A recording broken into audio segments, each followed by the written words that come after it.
might look like European streets popular among Chinese tourists, but in fact they're Chinese streets popular with Chinese tourists. But these very real historical buildings are a tiny window into this city's past. Guangzhou, or as you might know it, Canton, was one of the first cities in China to open up to foreign trade.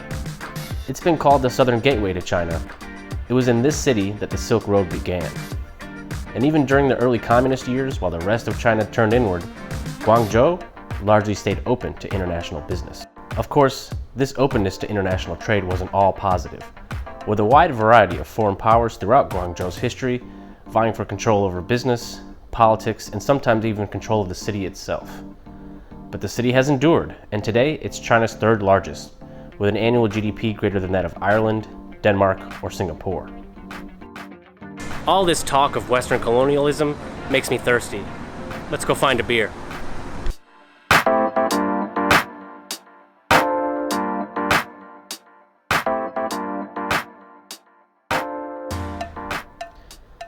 This being China, you might think it's hard to find a decent beer. Nah, bro.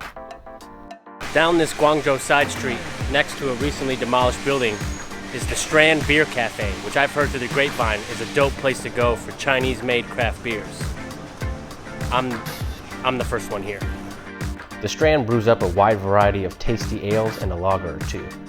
Their IPA is a throwback to the original American IPAs with tons of C-hop goodness, and their porter was absolutely fantastic. They also make a Yang Mei Blonde, which I was skeptical about, but is actually a lovely beer. Yang Mei, or Chinese bayberry, tastes to me like a cross between a white grape and a raspberry, without much acidity. It's subtle in the final beer, and this is a blonde ale I would actually drink. You know what goes well with a beer?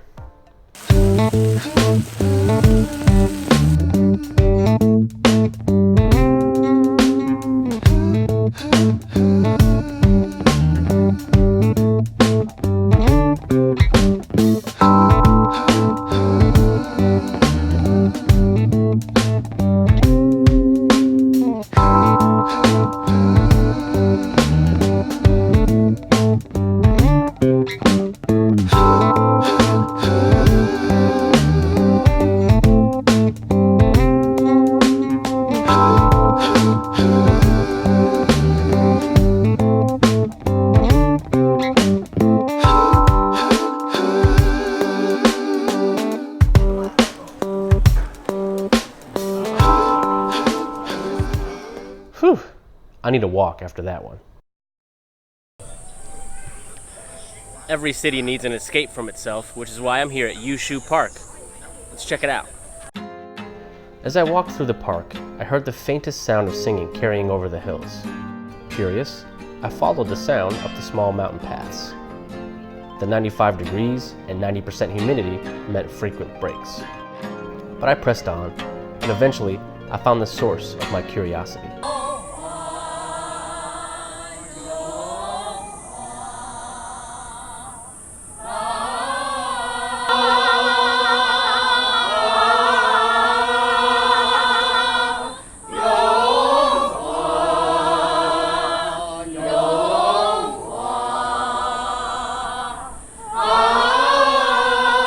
It's little moments like this that make travel really worth it. A little moment of real, pure, beautiful humanity that you won't find in a travel book, an Instagram post, or from the seat of a tour bus.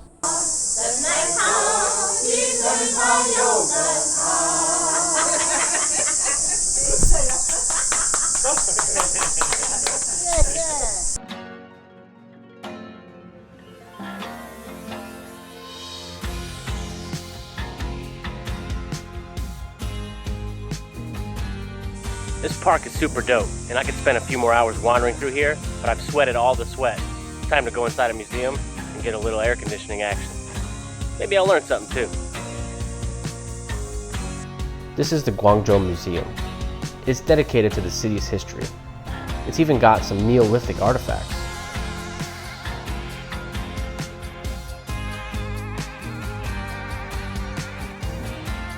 I get that this might not be everyone's cup of tea, but I enjoyed it.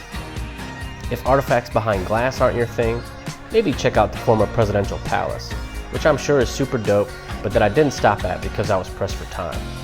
It only costs $1.50 to enter, so if you're in Guangzhou, you should probably check it out. As for me, I need a shower and a cocktail after walking around all day sweating my ass off.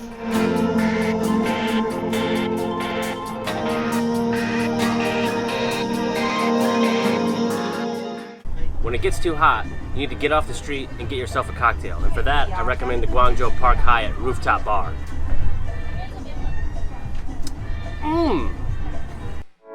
Guangzhou might be one of the greatest night skylines I've ever seen.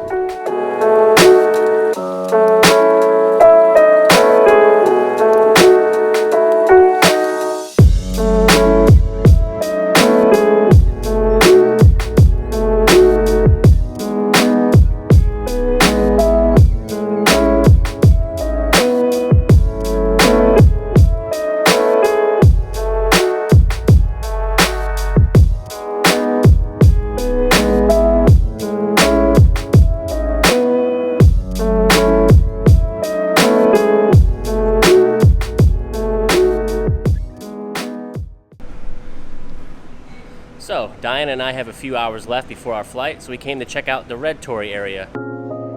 Red Torii is the Williamsburg of Guangzhou. A former industrial manufacturing hub, it's been converted to a creative space with a variety of modern arts.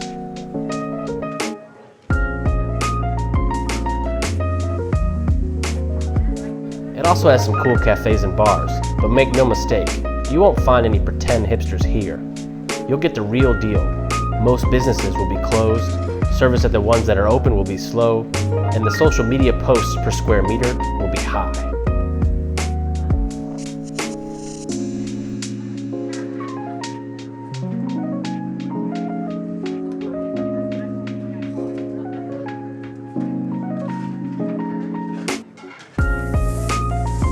Somebody needs to shoot a punk music video here.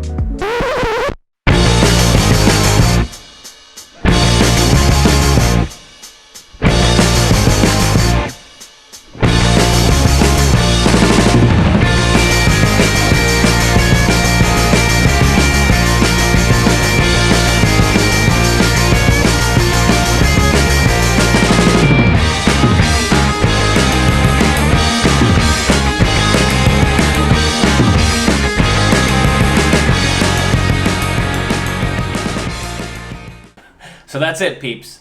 My 36 hours in Guangzhou. With only 36 hours, I couldn't visit everywhere and eat every food. So if you have some suggestions of where to visit, eat, or drink, drop them in the comments below. If you're thinking about visiting Guangzhou, a taxi ride from the airport is about 20 bucks. There are a wide variety of Western hotels in Guangzhou. Getting around the city is super easy with an extensive and English-friendly subway system. I recommend using Apple Maps to navigate around with accurate location and routing information for most tourist destinations. What if I don't have an iPhone?